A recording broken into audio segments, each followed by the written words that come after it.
मैं जब बड़ी हुई तो मेरे दो बड़े भाइयों शुक्र और मशकुर को देखा था। ये दोनों ही जुड़वा थे। अम्मा कहती थी कि शुक्र और मशकुर हमारे घर के लिए एक नेमत है और इन्हीं की वजह से घर में ये बरकत और सुकून है। जबकि हमारे रिश्तेदार मशकुर और शुक्र की वजह से हमसे मिलना जुलना भी बंद कर चुके थे। मैं शुक्र और मशकुर की इकलौती बहन थी। घर में सिर्फ अम्मा और भाई होते थे।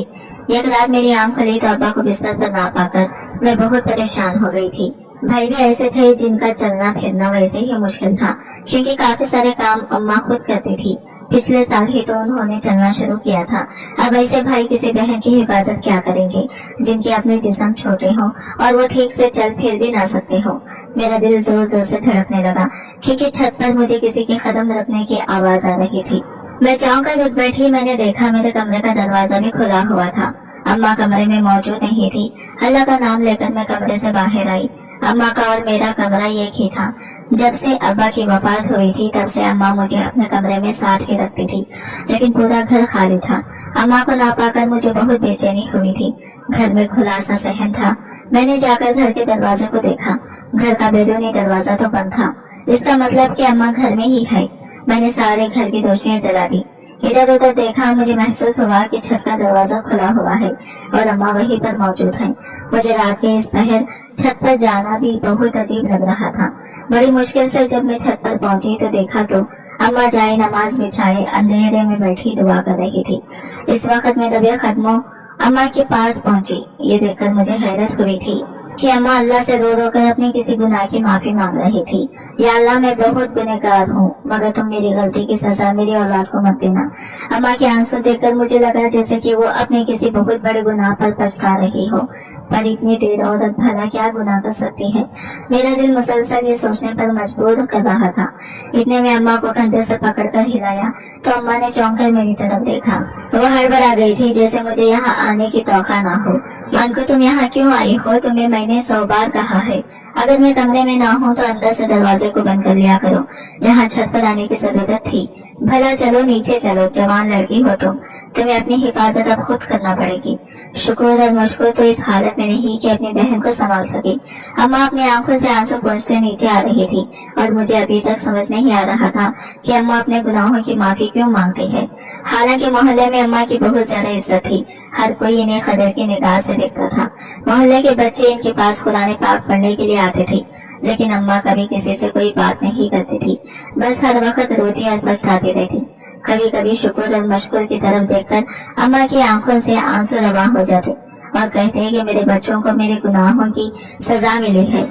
मैं अम्मा से पूछती भी कि तुमने ऐसा क्या गुनाह किया है जिसकी वजह से शुक्र और मुश्किल ऐसे पैदा हुए हैं।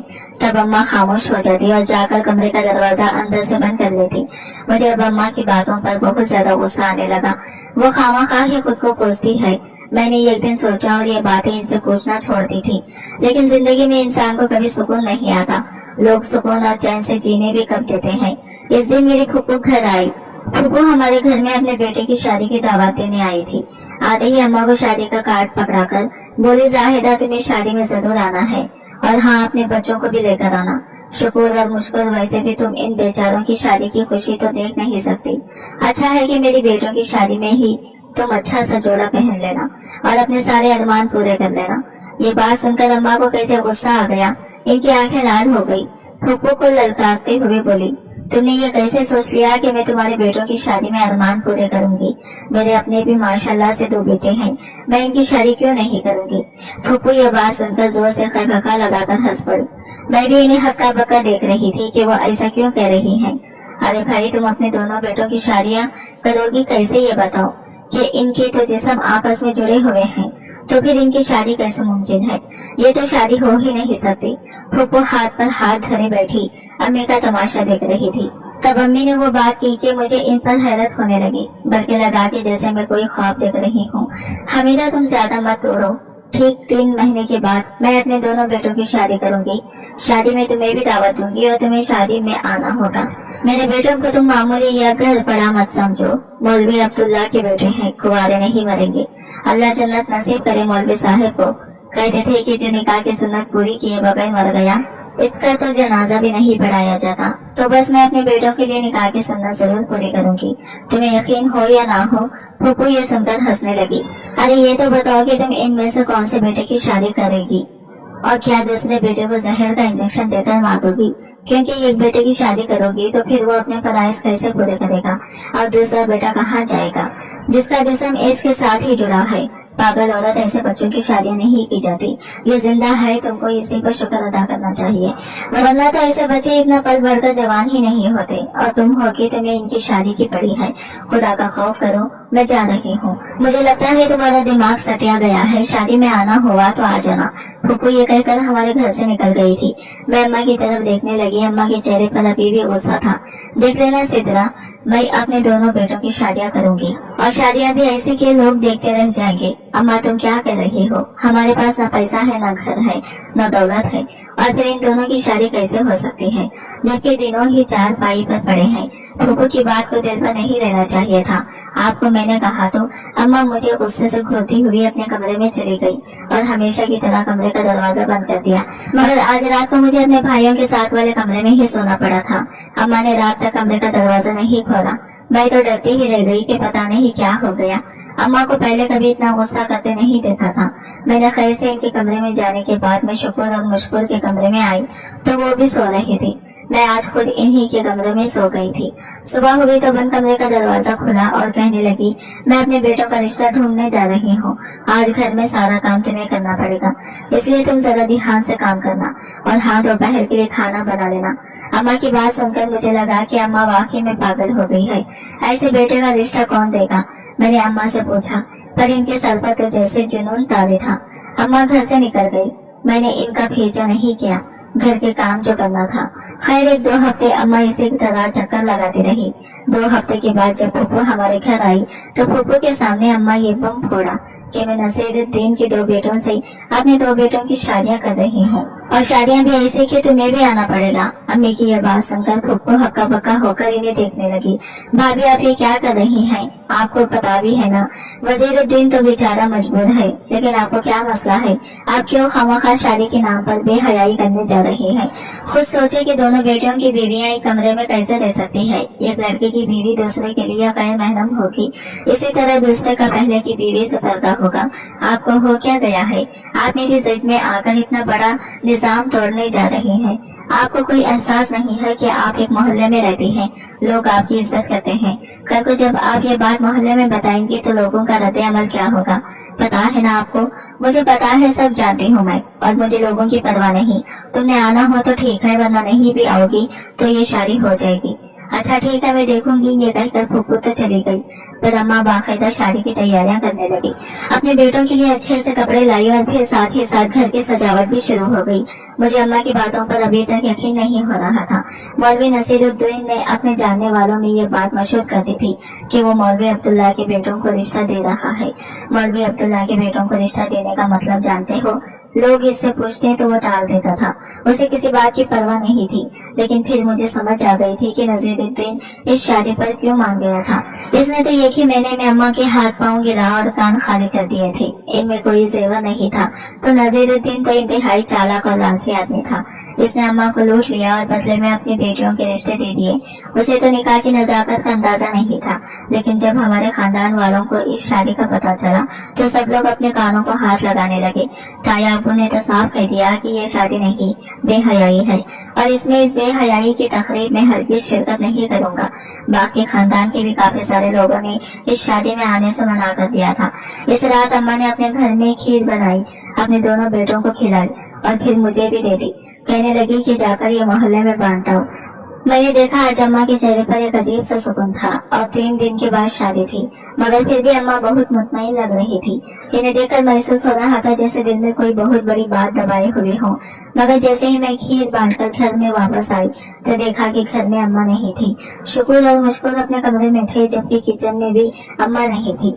मुझे लगा कि वो वाकई दूसरी बार भी छत पर ही गई होंगी, पर जैसे ही छत पर गई तो अम्मा ने छत का दरवाजा बंद कर रखा था। मैंने छत के दरवाजे पर हल्की हल्की दस्तक दी ताकि माँ दरवाजा खोल दे, पर आज उन्होंने मेरे दस्तक देने पर भी दरवाजा नहीं खोला। ऐसा लगता था जैसे अम्मा को मेरी बातें बहुत बुरी लगी हो, लेकिन ऐसा तो अम्मा ने कभी भी नहीं किया था कि वो घर का दरवाजा बंद करके ऊपर छत पर चले जाए। मैं रात तक उनका इंतजार करती रही। रात को भी जाकर मैंने दरवाजा बजाया, लेकिन अम्मा ने दरवाजा नहीं खोला। अब मुझे डर लगने लगा। मैंने जाकर शुक्र और मुश्किल को बताया, वो भी बेचारे सिवाय रोने की और कर भी कह सकते थे। शुक्र कहने लगे कि तुम अम्मा को हमारा वास्ता देकर आवाज दो, अम्मा दरवाजा खोल देगी। लेकिन मेरा ऐसा करने के बावजूद भी अम्मा ने छत का दरवाजा ना खोला। अब हम तीनों को अम्मा की बहुत फिक्र हो रही थी। तब मुझे शुक्र ने मशवरा दिया कि तुम जाकर मोहल्ले के किसी आदमी को बुला लाओ, फिर छत के दरवाजे की कुंडी तोड़ देते हैं और तुम जाकर देख लेना कि अम्मा क्या कर रही है। चूंकि रात सर्दियों की है, इस तरह अगर हम उन्हें खुले आसमान तले छोड़ देंगे तो भी अच्छा नहीं होगा। क्या पता उन्हें कोई नुकसान ही ना हो जाए। मुझे यह बात बिल्कुल ठीक लगी थी। मैंने जाकर सगीर चिच्चा को यह बात बता दी। सगीर चिच्चा भी सुनकर परेशान हो गई। ये कारपेंटर को लेकर हमारे घर आए। यूं छत के दरवाजे को तोड़ दिया गया। दरवाजा तोड़ने ही मेरी नजर सामने पड़ी। मेरे पैरों तले से जमीन निकल गई। अम्मा को इस हालत में देखकर मुझे बहुत अजीब लग रहा था। मैं नहीं चाहती थी कि हमारे घर का ये राज बाहर के लोगों को पता चले, इसलिए मैंने इन लोगों को फौरन वहाँ से जाने का कहा। अम्मा पर चादर डाल दी थी। मैं हरगिज नहीं चाहती थी कि मेरी अम्मा का ये राज किसी को पता चले। आज मैं अपने अम्मा की रूह को क्या जवाब दूंगी? अम्मा, ये तुम क्या कर रही हो? तुम होश में तो हो? अपने बेटों की शादी के पीछे इतना पागल हो गई हो? ये गिरी हुई हरकत क्यों की है तुमने? मैं दिल ही दिल में सोचने लगी, पर उस वक्त अम्मा को कुछ नहीं कर सकती थी। बामुश्किल मैंने अम्मा को सहारा देकर नीचे कमरे में लाया था। मेरा दिमाग अब सोच भी नहीं सकती थी कि मेरी माँ इस कदर गिरी हुई हरकत करेगी। लेकिन अम्मा को भूल ही गई थी कि मैंने इनके मुंह पर पानी के छींटे मारे और इनको जगाने की कोशिश की, पर उन्होंने आंख नहीं खोली। ऐसा लगता था जैसे अम्मा बेहोश हो गई हो। डॉक्टर को तुम्हें बुलाने से रही। काफी देर के बाद अम्मा ने खुद ही आंखें खोल ली। वो खुद को मेरे कमरे में पाकर हैरान हो गई। तुम मुझे यहाँ क्यों लेकर आई हो? मुझे ऊपर जाने दो, मैं जो कर रही हूँ मुझे करने दो। खुदा का खौफ करें अम्मा, ऐसी कौन सी मुसीबत से आ गई है कि आप अब्बा की रूह को परेशान करेंगी? पता है आपको जो आप कर रही हैं उससे अब्बा की रूह को कितनी तकलीफ होगी? नहीं तकलीफ होगी जितनी तकलीफ ममता को होती है। उससे ज्यादा तकलीफ तुम्हारे बाप की रूह को नहीं होगी। करने दो मुझे जो मैं कर रही हूँ। ये कहकर अम्मा दीवानावार दरवाजे की तरफ भागने लगी। मुझे अपनी माँ की इस पागलपन पर बहुत परेशानी हो रही थी। हमारे घर के हालात बिगड़ चुके थे। 3 दिन बाद शुक्र और मशकूर की शादी थी। हैरत अंगेज तौर पर शादी का दिन करीब आया तो अम्मा की हालत संभल गई। अम्मा ने मुझसे तैयार होने को कहा। हमारे खानदान के साथ बारात में कोई नहीं जा रहा था, सिवाय मेरे मामू और मामा के चंद बच्चों के, जिनकी जिंदगी में हमारे अलावा कोई नहीं था। हम लोग बारात लेकर नजीरुद्दीन के घर पहुँचे। नजीरुद्दीन भी अपनी बेटियों को कुर्बानी का बकरा बनाने के लिए तैयार था। अम्मा ने एक पोटली उसे थमा दी थी। नजीरुद्दीन ने वो खोलकर देखी। उसकी आंखें चमक गई थी। यकीनन ये सोना होगा। मैंने दिल में सोचा और अफसोस करने लगी, कैसा बाप है जो अपनी बेटियों का सौदा कर रहा है। अम्मा ने मौलवी साहब को बुलवाया। मौलवी साहब ने बड़ी मुश्किलों से अम्मा की मिन्नत समाजत करने पर मेरे भाइयों का निकाह पढ़ा दिया था। शुक्र और मुश्किल दोनों शादीशुदा हो चुके थे। अम्मा की 2 बहुएं भी घर में आ चुकी थी। बड़े अजीब से लम्हा थे। हम उन दोनों लड़कियों को लेकर, यानी उन्हें रक्षा करके अपने घर लेकर आ गए थे। दोनों लड़कियों को अम्मा ने अपने कमरे में बिठाया। मैं अम्मा का मुंह देखने लगी। माँ, तुम अपना सारा सोना बेचकर इन दोनों लड़कियों को खरीद कर लाई हो, पर इन्हें सुहागन कैसे बनाओगी? क्यों नहीं बनाऊंगी? मेरे बच्चों का पूरा हक है। वो अपनी शादीशुदा जिंदगी गुजारें, बच्चे पैदा करें, अपनी नस्ल को आगे बढ़ाएं। अम्मा, तुम पागल वागल तो नहीं हो गई? पता है ना कि तुम्हारे दोनों बेटों की जिस्म जुड़े हुए हैं और ये दोनों लड़कियां अलग अलग हैं। ये सब कुछ नहीं हो सकता। खुदा के लिए जितनी जिंदगियां बर्बाद करते हैं उस पर रुक जाए। मेरी बात सुनकर अम्मा हंसी और इन दोनों लड़कियों को लेकर मेरे कमरे में चली गई। अम्मा, क्या करने लगी हो? वो इन दोनों लड़कियों को लेकर भाई के कमरे की तरफ बढ़ रही थी। शुक्र और मुश्किल को दुल्हा बनने देखकर मुझे खुशी तो हो रही थी, लेकिन अब जो हो रहा था वो बिल्कुल भी नाकाबिले यकीन था। अम्मा ने जाकर इन दोनों लड़कियों को इस कमरे में रखा और कमरे के बाहर दरवाजे को बंद कर दिया। मैं जाकर दरवाजा पीट भी नहीं सकती थी। वो दोनों शादी कर चुके थे, इनका निकाह हो चुका था। अब मैं कैसे कह सकती थी कि इन्हें कमरे में नहीं जाना?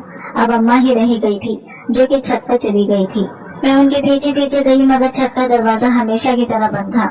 मैं दरवाजे के पीछे से चिल्लाने लगी, अम्मा दरवाजा खोलो, तुम्हें क्या हो गया है? छत पर रहकर क्यों खुद को बर्बाद करोगी? इतनी सर्दी है, अब क्या मैं दोबारा से जाकर चिच्चा को बुलाऊं, दरवाजा तोड़ूं और फिर तुम तक पहुंचूं? फिर अम्मा ने मेरी बात का जवाब दे ही दिया, तुझे खुदा का वास्ता है मेरी बेटी, वापस चले जा नीचे। आज मुझे मत तंग कर। मैं जो कर रही हूँ मुझे करने दे। अपने बच्चों के लिए, अपनी औलाद के लिए ये सब कर रही हूँ। वो रब है, वो किसी की भी सुन सकता है। वो चाहे तो कुछ भी हो सकता है। अम्मा की आवाज सुनकर मैं दरवाजे के पास ही बैठ गई। नहीं चाहती थी कि अम्मा आधी रात को चीख मारे और कोई सुनने वाला भी ना हो और बचाने वाला भी ना हो। बैठे बैठे मुझे नींद आ रही थी। 2-3 घंटे गुजर गए। न अम्मा ने दरवाजा खोला न मैं वहां से उठी। सर्दी में मेरे हाथ पांव शन हो चुके थे। मुझे अपना वजूद बेजान सा महसूस हो रहा था। तभी सुबह की अजान की आवाज मेरे कानों से टकराई।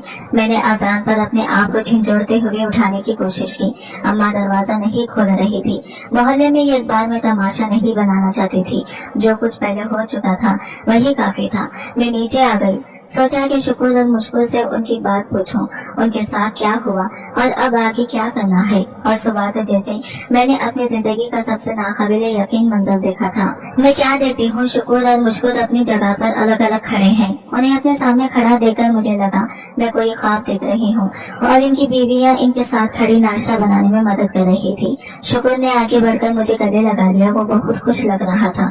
मुझे यकीन नहीं आ रहा था मेरी बहन लगता है मैं भी कोई ख्वाब देख रहा हूँ। पर ये सब मुमकिन हुआ है। ये आज ही की रात मुमकिन हुआ और ये भी हो गया कि देखो तुम्हें भी यकीन नहीं आ रहा होगा। मैं तो अपने आप को आजाद महसूस करके बहुत खुश हूँ। इतना खुश कि बता नहीं सकता। पर ये सब हमारी माँ की वजह से हुआ है। अगर हमारी माँ कोशिश नहीं करती तो हम सब ऐसी तरह अपनी जिंदगी गुजारते थे। जिंदगी की ये खुशियाँ कभी देख नहीं सकते थे, हत्ता कि अपने मौत आ जाती और वापस हम खाक में मिल जाते हैं। भाई को हाथ लगाकर देखने लगी। इसके जिस्म पर ना कोई जख्म था ना ही कोई छुरी का निशान। ये खीखी का निशान जिससे मुझे लगे कि मेरे भाइयों की सर्जरी हुई है या अम्मा ने इनका कोई इलाज करवा दिया है। मुझे अचानक अम्मा की याद आई थी। शुक्र और मुश्किल की हकीकत पर यकीन करने के बाद मुझे याद आया अम्मा को तो मैं छत पर ही छोड़ आई थी। सुबह के 6 बजे थे। मैं छत पर गई। अम्मा दरवाजा खोले बैठी खुदा का शुक्र अदा कर रही थी। उनका सर सजदे में था जबकि जाई नमाज खाली थी। मैं अम्मा की तरफ देखने लगी। ये क्या कर दिया अम्मा? तो मैं और क्या करती बेटी, मुझे बताओ। इससे ज्यादा सुकून और खुशी वाली क्या बात हो सकती थी कि मेरे दोनों बेटे अपने पाँव पर खड़े हो जाएं। और क्या मांग सकती थी मैं खुदा से? ठीक ही क्या अम्मा, मैंने खाली जाई नमाज की तरफ देखा। यहाँ पर खाना काबा के खिलाफ का टुकड़ा अब मौजूद नहीं था। अब्बा की जवानी की दोनों में जब वो खाली हुआ करते थे। दुनिया में कई मुल्कों में तिलावत के लिए बुलाए जा चुके थे। अब्बा को गुलाब काबा का टुकड़ा मिला था और शायद इनाम के तौर पर ही मिला था। अब्बा को इमाम साहिब ने एक बात बड़ी राजदारी के साथ बताई थी कि तुम इस गिलाफ काबा के वास्ते अल्लाह से जो मांगोगे वो तुम्हें मिल जाएगा, पर इसके बाद टुकड़ा तुमसे छीन जाएगा।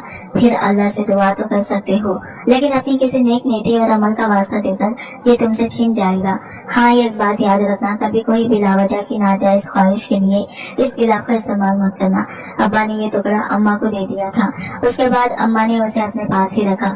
कभी जिंदगी में कभी कोई ऐसी नौबत नहीं आई कि इसका इस्तेमाल किया जाता या अल्लाह के सामने इसका वास्ता देकर अल्लाह से कोई बात मनवाई जाती। फिर जब फुप्पू ने अम्मा को ताने दिया, उनको यह बात याद आई तो अम्मा अल्लाह से दुआ करने लगी। इतनी दुआ की कि रो रो कर हलकान हो जाती थी।